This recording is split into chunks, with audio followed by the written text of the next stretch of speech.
What if your voice is not merely a tool for communication, but a subtle instrument for shaping reality? Every day, people speak without awareness. They complain, react, repeat anxious thoughts, speak from fear, speak from resentment, speak from unconscious programming, and then wonder why their external reality keeps reflecting the same internal disorder. But ancient Pythagorean philosophy viewed sound very differently. To the Pythagoreans, the universe was not random.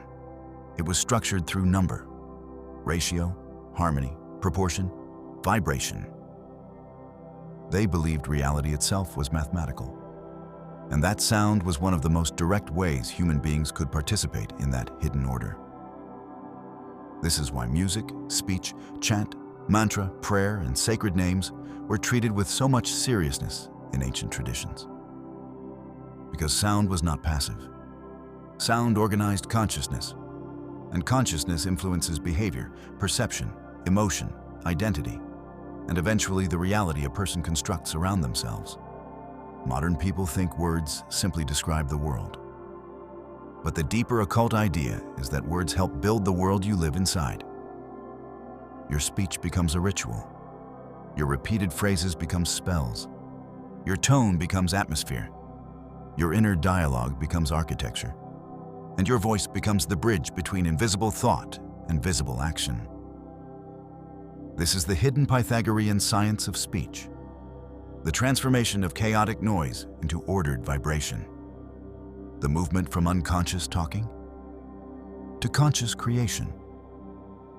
The first thing we need to understand is that sound has geometry. This is not merely poetic. When sound moves through matter, it creates pattern. In cymatics, vibration can organize sand, water, or particles into visible forms. Different frequencies create different structures. This does not mean every word magically rearranges physical reality in a literal fantasy sense, but it does reveal a deeper principle. Vibration creates form. And if sound can shape matter externally, then repeated speech can certainly shape the internal matter of consciousness. The nervous system responds to tone. The body responds to rhythm. The subconscious responds to repetition. The imagination responds to symbol. This is why a harsh voice can make the body tighten. A calm voice can regulate the nervous system. A chant can induce trance. A prayer can create devotion. A song can alter emotion. A repeated affirmation can gradually reshape identity. Speech is not empty. Speech is structured vibration carrying intention. And the Pythagoreans believed that the highest use of sound was harmony. Not random expression, not chaotic reaction, not endless noise, but speech aligned with order. This is where the tetractys becomes important. The tetractys was one of the most sacred symbols in Pythagorean philosophy. A triangular figure made from 10 points. 1, 2, 3, 4, together forming 10. To the Pythagoreans, this symbol represented the hidden structure of manifestation. Unity descending into multiplicity. The one becoming the many. The invisible becoming visible. The point becoming line. The line becoming plane. The plane becoming form. In a symbolic sense, speech follows this same process. A thought begins as unity. A silent intention, then it becomes breath. Then vibration. Then word. Then action. Then consequence. Your voice is how the invisible becomes external. Every word begins in the hidden world of mind and enters the physical world through sound. This is why ancient traditions believed speech had creative power. In the Bible, creation begins with the word. In Hindu traditions, the universe is linked to primordial sound. In Hermetic and magical traditions, names, invocations, chants, and spoken formulas were used to direct consciousness. In Pythagorean philosophy, harmony itself was the secret structure of reality. Different languages express the same intuition. Sound is a bridge between spirit and matter. But most people use this bridge unconsciously. Their speech leaks energy. They constantly say, "I can't. I'm tired. I'm unlucky. I always fail. Nothing works for me. I'm not the type of person who can do that." These phrases may seem harmless, but repeated speech becomes self-programming. The subconscious listens. The body responds. The imagination begins forming images around the words. Behavior slowly conforms to the identity being spoken. And eventually, the external world begins reflecting the inner command. Not because the universe is mechanically obeying every sentence, but because speech trains perception. Perception guides action. Action creates patterns. Patterns become reality. This is how language programs the matrix you live inside. The chaotic person speaks chaotically. The fearful person speaks fearfully. The resentful person speaks resentfully. The disciplined person speaks with structure. The spiritual person speaks with awareness. The person seeking manifestation must first examine their speech, because your words reveal the geometry of your inner world. If your speech is fragmented, your will becomes fragmented. If your speech is careless, your energy becomes careless. If your speech is constantly negative, your consciousness begins orbiting around limitation. This is why the first step in vocal transmutation is silence. Before speech becomes powerful, silence must become strong. Ancient mystery schools often required silence before initiation because they understood that most people waste spiritual force through unconscious speech. They speak too quickly, reveal too much, complain too often, argue unnecessarily, announce intentions before they are fully formed. Leak energy into conversations that do not deserve access to their inner world. Silence gathers force. Speech releases force. The magician must know when to do each. The second step is breath. Before the word comes breath. Breath is the invisible carrier of sound. If the breath is unstable, the voice becomes unstable. If the breath is calm, the voice gains authority. This is why chanting, mantra, prayer, and ritual speech often begin with controlled breathing. The body must become ordered before the voice can carry order. A scattered nervous system creates scattered speech. A grounded nervous system creates speech with presence. The third step is tone. Words are not only meaning, they are vibration. The same sentence spoken with fear carries one energy. Spoken with anger, another. Spoken with love, another. Spoken with confidence, another. Tone reveals the hidden state behind language. This is why people often feel the truth of a voice before they analyze the content. The body hears resonance before the mind interprets words. If you want to speak reality into existence, your tone must match your intention. You cannot speak confidence with a voice full of apology.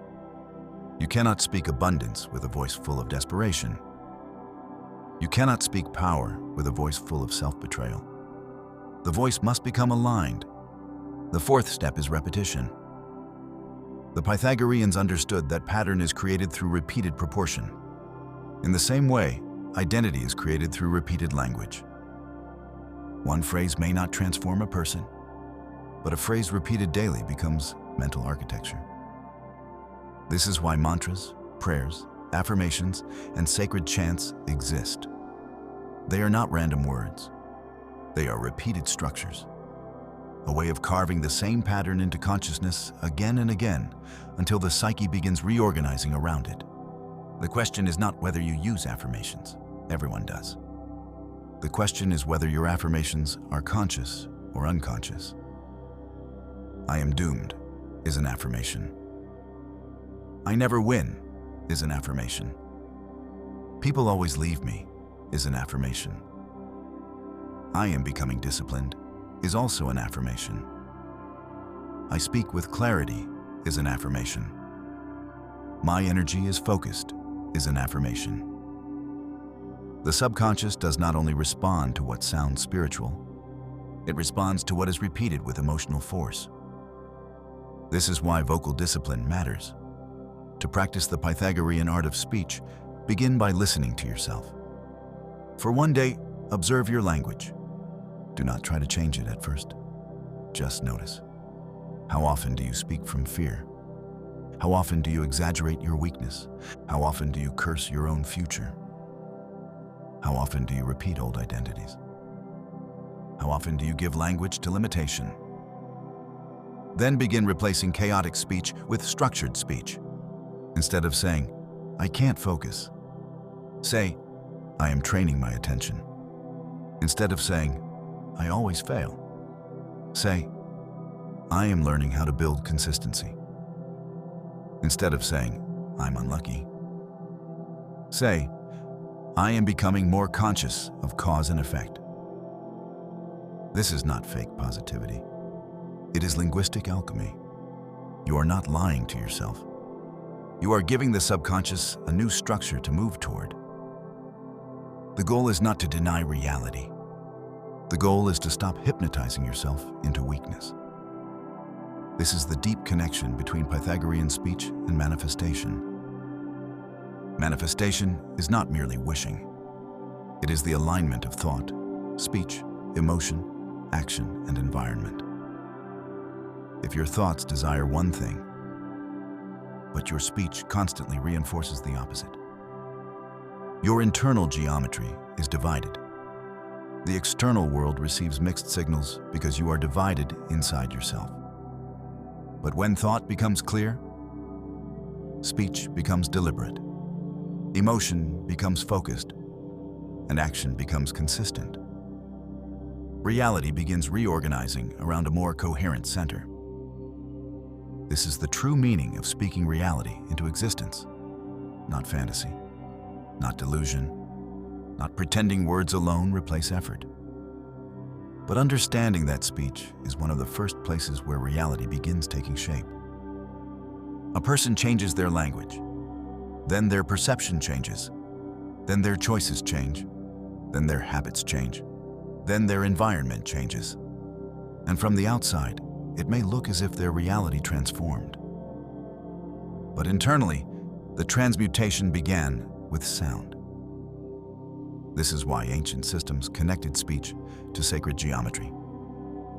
Because conscious speech gives form to invisible force. It turns inner chaos into pattern. It turns scattered desire into direction.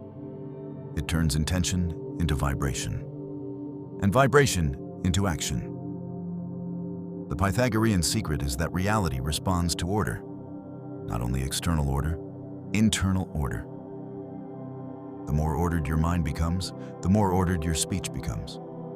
The more ordered your speech becomes, the more ordered your actions become. And the more ordered your actions become, the more your external life begins reflecting that structure. This is why words must be treated carefully. Every sentence is a subtle ritual. Every repeated phrase is a form of programming. Every conversation either strengthens or weakens your inner architecture. And in a world filled with noise, the person who masters speech becomes rare. They do not speak just to fill silence. They do not curse themselves casually. They do not reveal every intention prematurely. They do not waste words on constant complaint. They speak with rhythm, with clarity, with restraint, with purpose, like an instrument tuned to a higher order. Perhaps this is what the ancient Pythagoreans understood. The universe is music. The soul is an instrument. Speech is vibration. And the person who learns to tune their voice begins to tune their reality. If you enjoyed the video, please like, subscribe, and have a wonderful day.